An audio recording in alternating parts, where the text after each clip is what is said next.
राष्ट्रकवि मैथिली शरण गुप्त हिंदी कविता के गौरव पुरुष हैं। उन्होंने अपने जीवन में और 50 वर्षों के सृजनात्मक जीवन में लगभग 60 काव्य ग्रंथों की रचना की और कविता को जनजीवन से जोड़ा। उनका ये उद्बोधन था कि केवल मनोरंजन कवि का कर्म होना चाहिए, उसमें उचित उपदेश का भी मर्म होना चाहिए। साहित्य जन कल्याण के लिए होता है। काव्य के माध्यम से कितना जन जागरण किया जा सकता है, इसका एक नमूना गुप्त जी ने अपनी काव्य कृतियों के माध्यम से प्रस्तुत किया। गुप्त जी का जन्म चिरगांव जिला झांसी उत्तर प्रदेश में हुआ था, एक परम वैष्णव परिवार में जो रामोपासक था और रसिकोपासना से जुड़ा हुआ था। उसका गहरा संस्कार उनके व्यक्तित्व पर पड़ा। परिणाम स्वरूप वे मर्यादा पुरुषोत्तम श्री राम, श्री कृष्ण और अन्यान्य जो हमारे आराध्य देव हैं, जो आदर्श पुरुष हैं, उनके गुणगान में आजीवन तत्पर रहे। गुप्त जी के लेखन की एक सबसे बड़ी विशेषता है उनका दीर्घ देश काल और विस्तृत आयाम। उन्होंने हिंदी साहित्य के 6 युगों का नेतृत्व किया। जिस समय उनका आविर्भाव हुआ उसे हिंदी साहित्य के इतिहास में द्विवेदी युग कहते हैं। उसके बाद उनके काव्य का उत्कर्ष छायावाद युग में दिखाई देता है। फिर प्रगतिवाद, प्रयोगवाद और नई कविता का दौर 1964 तक, जब तक वे सक्रिय रहे हैं तब तक अनेक प्रकार के शिल्पगत परिवर्तन, भाषागत परिवर्तन और विचारधारागत परिवर्तन होते रहे और गुप्त जी उन सबका प्रतिनिधित्व करते रहे। उन्होंने अनेक प्रकार की रचनाएं की, जिनमें भाषा की दृष्टि से देखें तो ब्रजभाषा काव्य और खड़ी बोली काव्य, शिल्प की दृष्टि से देखें तो महाकाव्य, खंड काव्य, गीत संकलन, मुक्तक काव्य, एकार्थक काव्य, साथ ही अनुवाद, विधा की दृष्टि से देखें तो पद्य यानी काव्य, उसके साथ साथ नाटक। कहने का तात्पर्य है कि बहुआयामी लेखन था गुप्त जी का। उनको सबसे बड़ी सफलता प्रबंध काव्यों में प्राप्त हुई है। विशेष रूप से 3 महाकाव्य जो उन्होंने लिखे, एक साकेत, दूसरा जय भारत, तीसरा किसान। और इसके साथ साथ जो छोटे छोटे खंड काव्य लिखे हैं, जिनकी संख्या 7 है, वे भी बहुत जनप्रिय, बहुत लोकप्रिय, इतने लोकप्रिय कि घर घर पढ़े गए हैं, गांव के चौपालों में सामूहिक रूप से पढ़े गए हैं और वे जनजीवन के कंठहार बन गए हैं। इसी के साथ मुक्तकों में और अपने स्फुट काव्यों में भी उनको बड़ी सफलता और बड़ी लोकप्रियता प्राप्त हुई। वो आज़ादी की लड़ाई का दौर था। गांधी जी का प्रभाव पूरे देश में छाया हुआ था। अपने अतीत पर गर्व करने का, वर्तमान की दशा पर विचार करने का और भविष्य की परिकल्पना करने का दौर था वो। गुप्त जी ने इसको अपनी काव्य कृतियों के माध्यम से बखूबी निभाया। उनका एक बड़ा लोकप्रिय काव्य है भारत भारती, जिसमें वे स्वयं से प्रश्न करते हैं, पाठकों से पूछते हैं, हम कौन थे, क्या हो गए हैं और क्या होंगे अभी, आओ विचारें ध्यान देकर ये समस्याएं सभी। यह काव्य 3 खंडों में विभाजित है। एक है अतीत खंड, दूसरा है वर्तमान खंड, तीसरा है भविष्यत खंड। उसमें बड़ा परिश्रम करके उन्होंने यह सिद्ध किया कि हमारा अतीत स्वर्णिम अतीत था, गौरवपूर्ण अतीत था। सारे विश्व को हमने किसी न किसी रूप में ज्ञान और विज्ञान का प्रशिक्षण दिया है। विश्व को पहले हम ही ने ज्ञान दीक्षा दान की, विज्ञान की, सर्वस्व की, संज्ञान की। वे कहते हैं कि यूरोप और अमेरिका के निवासी जिन दिनों नंगे जंगलों में घूम रहे थे, उस समय हमारे यहाँ वेद रचा जा रहा था, ऋचाएँ लिखी जा रही थीं, शास्त्र बन रहे थे, आयुर्वेद और ज्योतिष और गणित और शिल्प, साहित्य और दर्शन। जब वे दिगंबर रूप में थे जंगलों में घूमते, प्रासाद के तंतम हमारे व्योम को थे चूमते।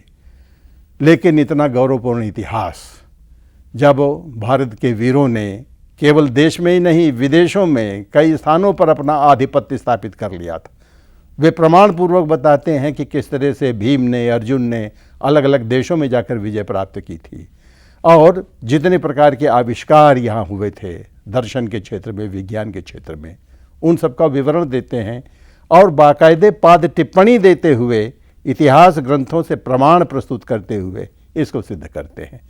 वे सिद्ध करते हैं कि हज़रत मोहम्मद यहीं भारत में आकर और यहाँ से दीक्षा लेकर गए हैं। वे सिद्ध करते हैं कि ईसा मसीह बौद्ध दर्शन से प्रभावित होकर बहुत दिनों तक इस देश में रहे हैं और यहाँ से लोक करुणा की और अहिंसा की और विश्व मैत्री की एक नई दीक्षा प्राप्त करके गए। तो अतीत खंड निश्चय ही भारत के अतीत का, गौरवपूर्ण अतीत का ज्वलंत उदाहरण है और एक बहुत बड़ा दस्तावेज है। दूसरे खंड में वे वर्तमान की चिंता करते हैं। आज जो हमारी आर्थिक दुर्दशा है, जो सामाजिक विघटन हो रहा है, जाति और संप्रदाय और वर्गभेद और विघटन, तमाम प्रकार की समस्याएं, गांवों की जो दुर्दशा है, स्त्रियों का जो उत्पीड़न और शोषण हो रहा है, वर्ण व्यवस्था के नाम पर जो अत्याचार छाया हुआ है, उन सब का वे बड़ा दर्दनाक और बड़ा यथार्थ चित्र प्रस्तुत करते हैं। लेकिन केवल यथार्थ तक ही सीमित नहीं रह जाते, यथार्थ का विकल्प खोजना भी जरूरी है। उससे कैसे मुक्ति प्राप्त हो सकती है, उसका मार्ग क्या है, इसकी परिकल्पना उन्होंने भविष्यत खंड में की है।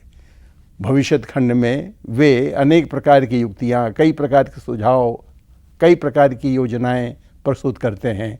किस तरह से सामुदायिक खेती करके हम अपना आर्थिक स्तर उठा सकते हैं, कुटीर उद्योगों को कैसे बढ़ावा दे सकते हैं। उन दिनों गांधी जी का जो अपना अर्थतंत्र चल रहा था, जिसे गांधीवाद कहते हैं, उस गांधीवादी विचारधारा का परिपोषण करते हुए उन्होंने एक मंगलमय भविष्य की परिकल्पना की है और भारत फिर से महाशक्ति के रूप में उभरे, इसकी कामना की है। इस देश को हे दीन बंधो आप फिर अपनाइए, भगवान भारतवर्ष को फिर स्वर्ण भूमि बनाइए।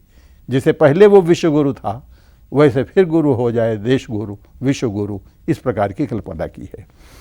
उनके इन काव्य ग्रंथों के अतिरिक्त दो बड़े महत्वपूर्ण नाटक हैं, एक तिलोत्तमा और दूसरा चंद्रहास। हालांकि नाटक क्षेत्र में गुप्त जी को विशेष सफलता नहीं प्राप्त हुई और उन्हें पूरी परितृप्ति भी नहीं प्राप्त हुई।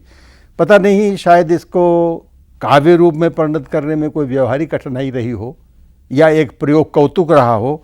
बहरहाल इन दो कृतियों के अतिरिक्त फिर आगे उन्होंने नाटक नहीं लिखे। हाँ, अनुवाद के क्षेत्र में बहुत काम किया। उस समय ब्रजभाषा का अनुवाद, बंगला का अनुवाद, बंगला में मेघनाथ वध हो, बड़ा प्रसिद्ध काव्य है उनका। उसी तरह से ब्रजभाषा में प्लासी का युद्ध हो। ये पहले ब्रजभाषा काव्य में ज़्यादा रुचि रखते थे और रसिकेंद्र नाम से और साथ ही मधुप नाम से ब्रजभाषा कविताएं किया करते थे। विरहिणी व्रजांगना उनका ब्रजभाषा काव्य है और उसी तरह से कुछ समस्या पूर्तियाँ, ब्रजभाषा के छंद, कवित्व, सवैयाँ, घनाक्षरी, इनमें उनकी अभिरुचि देखी जाती। गुप्त जी के काव्य की एक बहुत बड़ी विशेषता है कि वे जनसाधारण को अपना लक्ष्य मानकर चलते रहे हैं, जिसको हम वाचिक काव्य परंपरा कहते हैं। वाचिक काव्य का तात्पर्य है जो बाँचा जाए सामूहिक रूप से, सामुदायिक रूप से। कविता केवल पुस्तकीय कविता नहीं होती है। हमारे यहाँ जो भारतीय काव्यशास्त्री परंपरा है उसमें सर्वाधिक मान्यता की दी गई है श्रुति काव्य को। कविता कानों द्वारा सुनी जाने वाली चीज़ है। जब कविमुख से हम सुनते हैं और शब्दों के साथ साथ उसके हाव भाव देखते हैं, तब कविता का पूरा अर्थ संप्रेषित होता है, तब कविता पूरी तरह से खुलती है। इसको वाचिक काव्य कहा गया है। गुप्त जी की कविता आम आदमी के द्वारा पढ़ी जाती रही है, घर घर में पढ़ी जाती रही है। विशेष रूप से भारत भारती, जो उस समय एक बहुत प्रसिद्ध उर्दू कवि थे शेख सादी, उन्होंने एक मुसद्दस नाम का ग्रंथ लिखा था और उस मुसद्दस नामक काव्य कृति में मुस्लिम इतिहास का पूरा चित्रण करते हुए, उसका गुणगान करते हुए ये बताया था कि कितनी बड़ी विजेता जाति है वो। कुछ उसी से प्रेरित होकर, कुछ उसी के प्रतिक्रिया में गुप्त जी ने भारत भारती की रचना की और ये बताया कि हमारा इतिहास क्या है। यह कृति इतनी लोकप्रिय हुई कि अंततः अंग्रेज सरकार को उसे प्रतिबंधित करना पड़ा, पुस्तक जब्त कर ली गई, लेकिन उसके बावजूद वो घर घर में पढ़ी जाती रही और इसी नाते उनको राष्ट्र कवि की उपाधि प्रदान की गई। यह राष्ट्र कवि संज्ञा कोई सरकारी उपाधि नहीं है, ये जनता द्वारा दी गई उपाधि। और सबसे बड़ी बात यह है कि यही इंदौर के हिंदी साहित्य सम्मेलन के 1918 के अधिवेशन में महात्मा गांधी के प्रस्ताव पर यह उपाधि गुप्त जी को प्रदान की गई थी। तब से वे राष्ट्र कवि रूप में विख्यात हो गए। राष्ट्र कवि का तात्पर्य केवल उस कवि से नहीं होता जो वीर रसपूर्ण रचनाएं लिखता है, ओजस्वी रचनाएं लिखता है या मंचतोड़ भाषण देता है। राष्ट्र कवि का तात्पर्य है जिसके काव्य में पूरा राष्ट्र प्रतिबिंबित हो रहा हो, राष्ट्र का इतिहास, राष्ट्र की संस्कृति, राष्ट्र का जीवन सर्वस्व हो, जहाँ पूरा देश बोल रहा हो। तो सही अर्थों में गुप्त जी ने जो कामना की थी, भगवान भारतवर्ष में गूंजे हमारी भारती, उनकी भारती पूरे राष्ट्र में गूंजी। आप उनकी रचनाओं पर विचार करें, आप पाएंगे कि किसी न किसी रूप में पूरा ये देश का आच्छादन, उसका कवरेज, पूरे देश का भूगोल उनके कृतित्व में, उनकी कविताओं में विद्यमान। उदाहरण के लिए उनकी एक कृति है रंग में भंग। इसमें मारवाड़ का वर्णन है, राजपूताना का यानी राजस्थान का। एक कृति है विष्णुप्रिया, उसमें बंगाल का देश काल आया है। एक कृति है सिद्धराज, उसमें गुजरात की कथा है। एक कृति है गुरुकुल, उसमें पंजाब की पूरी कथा, सिखों की पूरी कथा है। एक कृति है द्वापर, जिसमें ब्रजलोक आया है। एक महाकाव्य है साकेत, जिसमें अवध की संस्कृति चित्रित हुई है। एक काव्य कृति है पंचवटी, जो महाराष्ट्र का स्थान विशेष है। एक कृति है महाकाव्य है जय भारत, जिसमें हरियाणा कुरुक्षेत्र का पूरा देशकाल चित्रित हुआ है। तो आप देखें, उत्तर भारत का लगभग प्रत्येक भूभाग उनकी इन रचनाओं में प्रतिबिंबित हुआ है। वहाँ का इतिहास, वहाँ का भूगोल और वहाँ का जीवन सर्वस्व। इसलिए वे राष्ट्र कवि हैं जिनकी कृतियों में समूचा राष्ट्र मुखरित हो रहा है। गुप्त जी के काव्यों की एक बहुत बड़ी विशेषता है, उन्होंने पुराख्यानों का आधुनिकीकरण किया है। हमारी जो पौराणिक कथाएं हैं, विशेष रूप से रामायण से जुड़ी हुई और महाभारत से जुड़ी हुई, भारत का अधिकांश साहित्य रामायण और महाभारत से प्रसूत है। गुप्त जी की भी अधिकाधिक कृतियाँ इन्हीं दोनों महाकाव्यों से किसी न किसी रूप में संबद्ध हैं। लेकिन इन पुराकथाओं को उन्होंने आधुनिक संदर्भों के साथ किस कलाकारिता के साथ जोड़ा, इसे देखकर सचमुच विस्मय विमुग्ध हो जाता है मन। जैसे साकेत को उन्होंने रामकथा के साथ प्रस्तुत किया। इस काव्य की सबसे बड़ी विशेषता यह है कि इसके केंद्र में साकेत यानी अयोध्या है। जब श्री राम उनके साथ लक्ष्मण वन को चले जाते हैं, सीता जी साथ हैं, लक्ष्मण की पत्नी उर्मिला अकेली रह जाती है। उसका भी मन साथ जाने को होता है, लेकिन यह सोचकर नहीं जाती कि मेरे जाने से लक्ष्मण की भ्रातृ भक्ति में या उनकी सेवा भावना में व्यवधान पड़ सकता है। तो कहा उर्मिला दे दे मन, तू प्रियपथ का विघ्न बन। वो साकेत में रहती है और 14 वर्षों तक साकेत में रहती हुई जिस तरह से वो समय बिताती है, जो कालयापन करती है, वही इस पूरे महाकाव्य की व्यथा। इस कथा के माध्यम से उन्होंने समूची रामकथा भी प्रस्तुत की है और साकेत में बैठे बैठे पूरी रामकथा सुना दी है।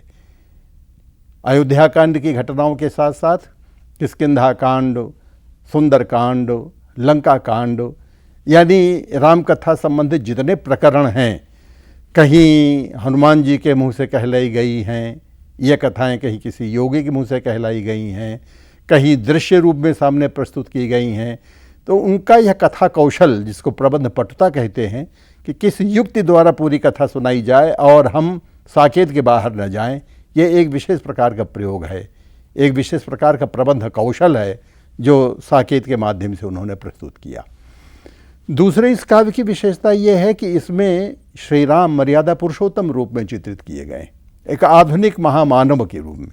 वे अवतार भी हैं, पर अवतार के साथ साथ एक महामानव हैं और उनका उद्देश्य वन की ओर जाने का मुख्य उद्देश्य है जो अपने मुंह से वो कहते हैं कि मैं आर्यों का आदर्श सिखाने आया, मैं आया जिससे बनी रहे मर्यादा।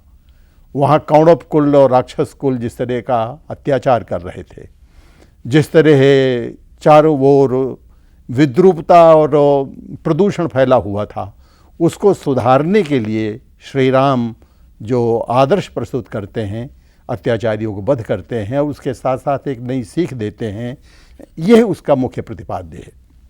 गुप्त जी ने भारतीय संस्कृति को नए आधुनिक संदर्भों से जोड़ा है।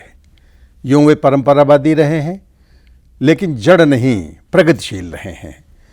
जैसे वे वर्णाश्रम के समर्थक हैं लेकिन जातीयता और सांप्रदायिकता के विरोधी रहे हैं।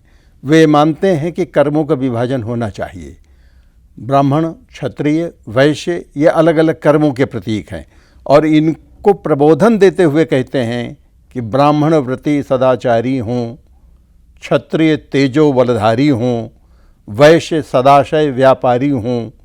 ये अलग अलग क्षेत्रों में अपना कीर्तिमान स्थापित करें और इसीलिए उनसे अनुरोध करते हैं, आग्रह करते हैं कि हे ब्राह्मणों, फिर से अपने तेजो बल से, अपने बुद्धि विक्रम से संसार में अपनी यशा पताका फहराओ।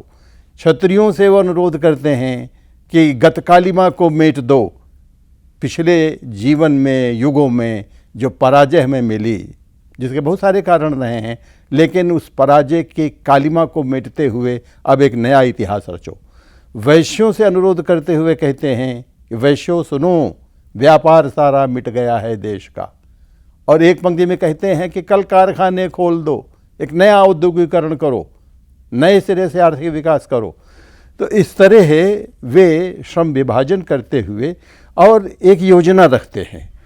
वो योजना आज का जो प्रगतिशील जीवन दर्शन है उससे भी 10 कदम आगे के दिखाई देता है।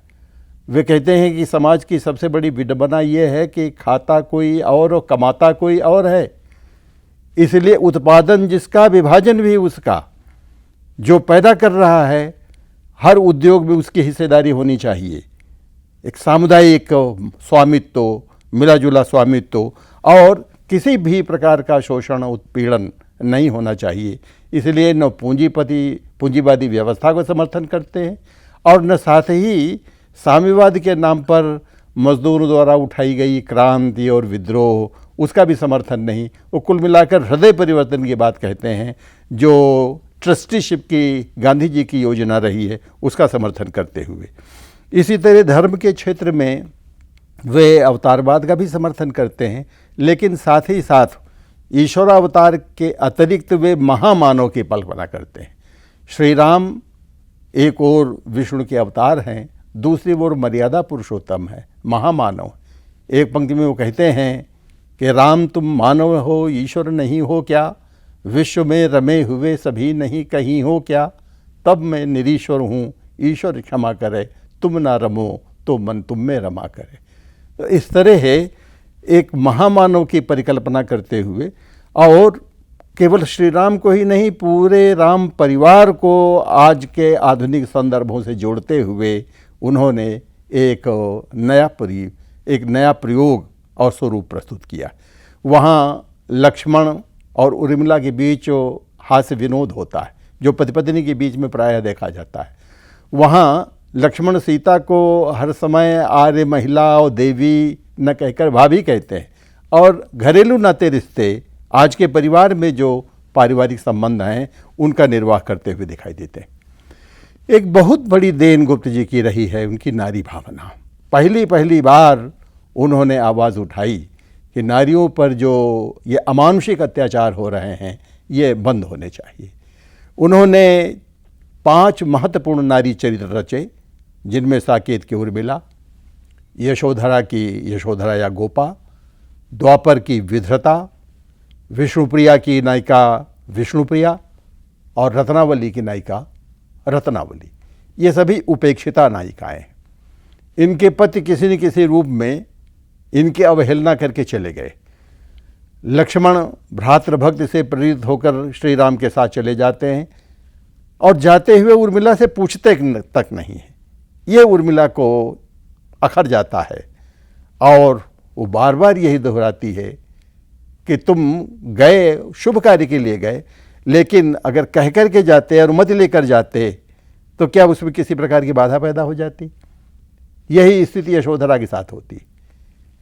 गौतम बुद्ध निर्वाण की खोज में गए हैं, लेकिन यशोधरा से छिप कर गए हैं। रात जब वो सो रही है उस समय प्रस्थान करते हैं, ये उसे आघात लगता है और वह तय करती है कि जिस तरह वो गए हैं उसी तरह से जब लौट कर आएंगे और क्षमा याचना करेंगे तब मैं उनको क्षमा करूंगी। वे जब आते हैं, गौतम बुद्ध बनकर आते हैं, सिद्धार्थ रूप में गए थे और बुद्ध बनकर, गौतम बुद्ध बनकर लौटे हैं। यशोधरा उनसे मिलने नहीं जाती।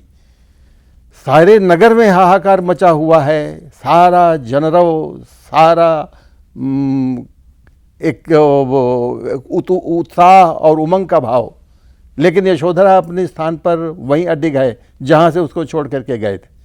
गौतम बुद्ध स्वयं चल करके आते हैं और कहते हैं कि मानिनी, अपना मान त्यागो, देखो भिक्षुक रूप में वही गौतम तुम्हारे सामने उपस्थित है।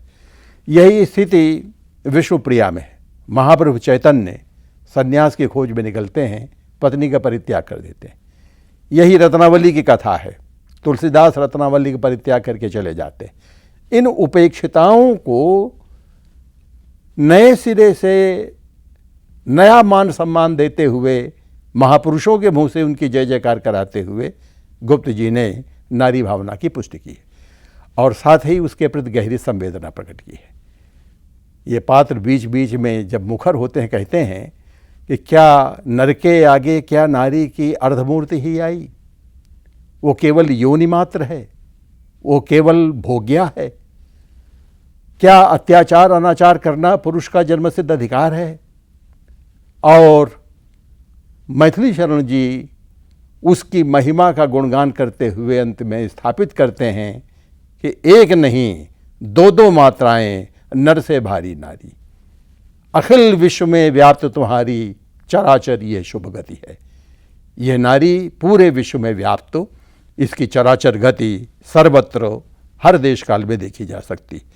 और कहीं कहीं तो वे असहिष्णु हो जाते हैं। वैसे आदर्शवादी रहे हैं, सिद्धांतवादी रहे हैं, लेकिन कभी कभी प्रतिक्रियावादी रूप में दिखाई देते हैं। विष्णुप्रिया में एक जगह कहते हैं कि स्त्री पर जो अत्याचार हो रहा है अब वो क्षम्य नहीं है, लगता है प्रतिशोध मात्र ही अब इसका उपचार है। अब कहीं न कहीं बदले की भावना से काम करना होगा। आज स्त्री विमर्श में जो स्वर सुनाई दे रहा है, इसकी शुरुआत किसी न किसी रूप में गुप्त जी करते हुए दिखाई देते हैं। तो यह उनकी नारी भावना, जिसमें एक से एक महान स्त्री पात्र प्रस्तुत किए गए हैं, जो पतिव्रताएं हैं, सती साध्वी हैं, विदुषी हैं, सब तरह के गुण ज्ञान से संपन्न हैं, लेकिन अपने स्वत्व के लिए बहुत जागृत हैं, स्वाभिमान की रक्षा के लिए बहुत तत्पर है। इस प्रकार के पात्रों की उन्होंने रचना की।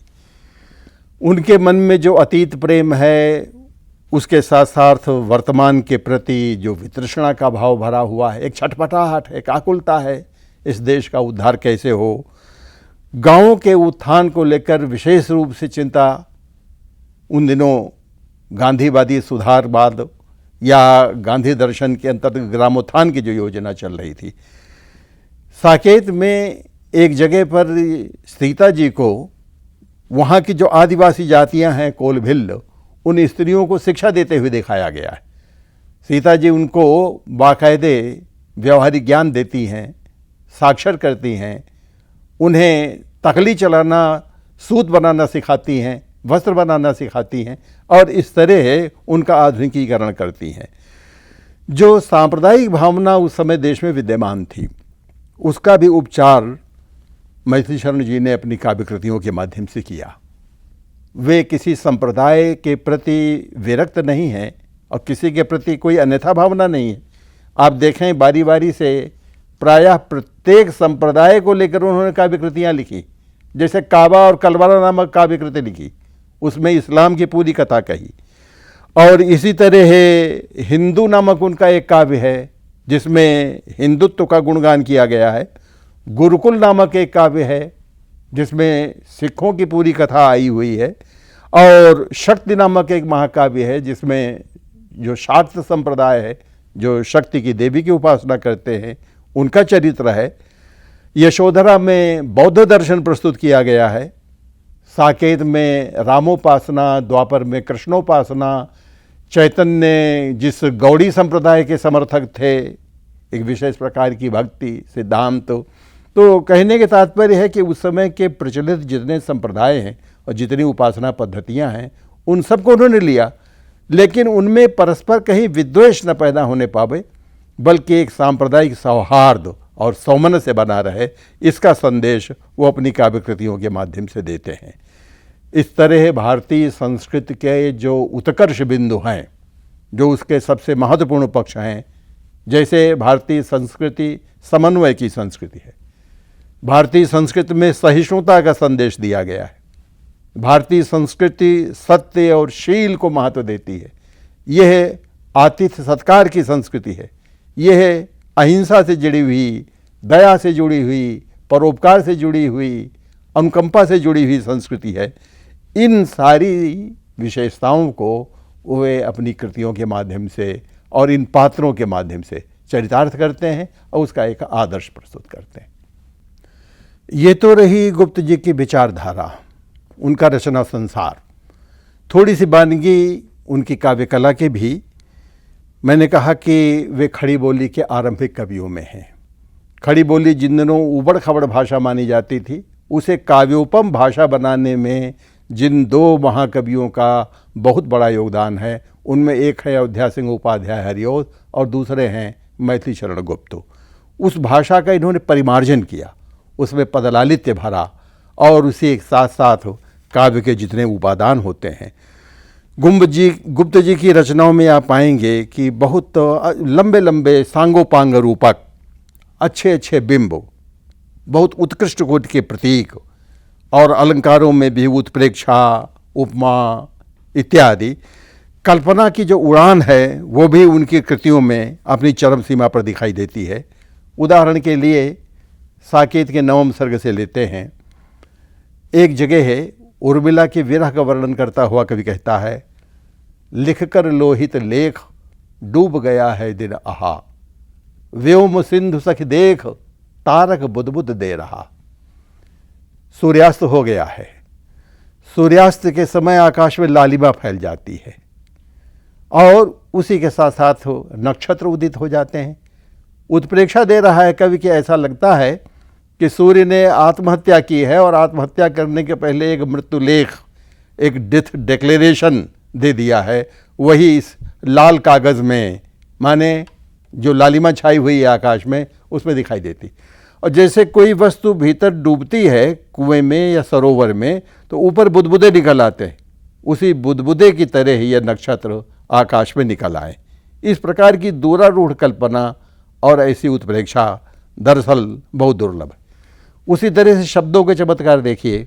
करुणे क्यों रोती है, उत्तर में और अधिक तू रोई, मेरी विभूति है जो उसको भवभूति क्यों कहे कोई। इसके भीतर संदर्भित हैं भवभूति।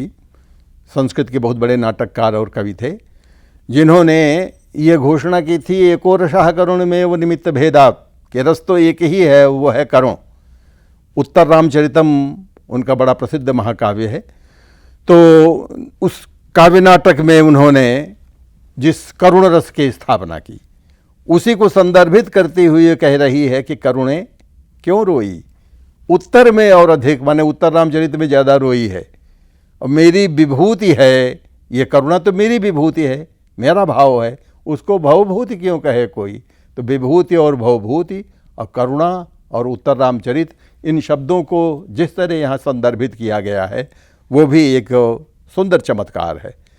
ऐसे ही कभी कभी बहुत सहज रूप में, बड़ी सरल सीधी भाषा में वे अपनी बात कह जाते हैं जो भीतर तक बैठ जाती है। उर्मिला लक्ष्मण की याद कर रही है और याद करते हुए कभी उसकी दिनचर्या का वर्णन करता बहुत सरल शब्दों में कहता है, रीता दिन बीता रात हुई, ज्योतियों वह रात प्रभात हुई, फिर सोनी सोनी सांझ हुई। और उर्मिला अपने पति के प्रति उस विरहावस्था में विरह निवेदन करती हुई कहती है कि आराध्य युग्म के सोने पर, निस्तब्ध निशा के होने पर तुम याद करोगे मुझे कभी। जब आराध्य युग में राम और सीता सो जाएंगे, अंधेरी सन्नाटे वाली स्तब्ध रात्रि होगी, तो निश्चय ही तुम्हें मेरी याद आएगी। इस प्रकार के उद्गार, जिसमें विभिन्न प्रकार के रस हैं, अनेक प्रकार की शब्दावली है, अनेक प्रकार की शैलियाँ हैं, जिसमें लंबे लंबे रूपक हैं, और कुल मिलाकर काव्य कैसे संप्रेषित होता है उसकी पूरी संप्रेषण शक्ति विद्यमान है। ये है गुप्त जी के काव्य की सबसे बड़ी विशेषता रही। और इसी के साथ साथ उन्होंने जो सूक्तियाँ दी हैं, दरअसल सबसे सफल काव्य का सर्वाधिक महत्वपूर्ण लक्षण यह होता है कि उसकी एक एक उक्ति जनजीवन में उतार आए, लोककंठ में बस जाए। गुप्त जी की ऐसी न जाने कितनी सूक्तियाँ हैं, उनके न जाने ऐसे कितने वाक्य हैं जो मोटोज बन गए हैं, जैसे न रहो न निराश करो मन को, कुछ काम करो कुछ काम करो, वही मनुष्य है कि जो मनुष्य के लिए मरे। ऐसे बहुत तरह के कथन जनजीवन में छाए हुए हैं। इसलिए गुप्त जी का नया परिप्रेक्ष्य और उनका पुनर्मूल्यांकन बहुत अपेक्षित है। वे न कालातीत हुए हैं, न सांप्रदायिक हैं, न तुकबंदी के कवि हैं, कुल मिलाकर अंत्यानुप्रास पसंद करने वाले कवि हैं, नवीन राष्ट्रीय जागरण के कवि हैं, वर्तमान संदर्भों से जुड़े हुए कवि हैं, और सही अर्थों में वे राष्ट्र कवि हैं।